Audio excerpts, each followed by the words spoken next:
બીજો વારો તમારો પૂરો થાય પછી લખાઈ કમ્પ્લીટ જજો બરાબર. આ જ રીતે રેગ્યુલર ફરીથી પહેલો દિવસ કોઈને પટ્ટા પટ્ટી લાગશે નહીં કાલે બરાબર. સાંભળી લેજો, કાલે કોઈને પટ્ટા પટ્ટી લાગશે નહીં. ફરીથી એક દિવસનો ગેપ રાખવામાં આવશે. બીજા દિવસથી ફરીથી કન્ટિન્યુ પટ્ટીને એવું લાગવાનું ચાલુ થશે. આ જ રીતે રોજની કસરત રોજની પ્રાર્થના ચાલુ રહેશે બરાબર. અને ફરીથી તમને જે દુખાવો થાય છે એમાં તમને ઘણી રાહત તો મળી જ છે. નસો છે ઘણી ખરી ખુલી ગઈ છે બધાને.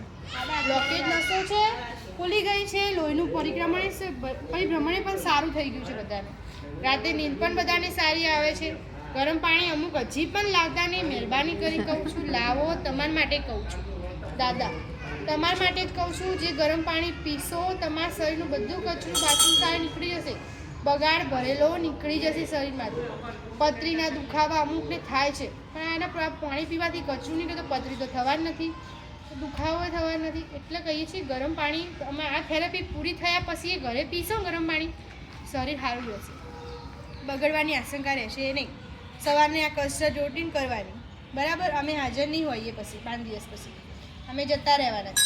એટલે કહીએ છીએ કસરત એવું તમે તારે ઘરે કરે રાખો. આ થેરાપી પણ સારી છે. અત્યારે લો કોઈનો અનુભવ લાગ્યો સારો છે તો ઘરે બસાવી શકો છો. અમે જ સેલ કરીએ છીએ બરાબર. અમે જ છીએ કાલથી અમારો જ છે સ્ટાફ અહીંયા બરાબર.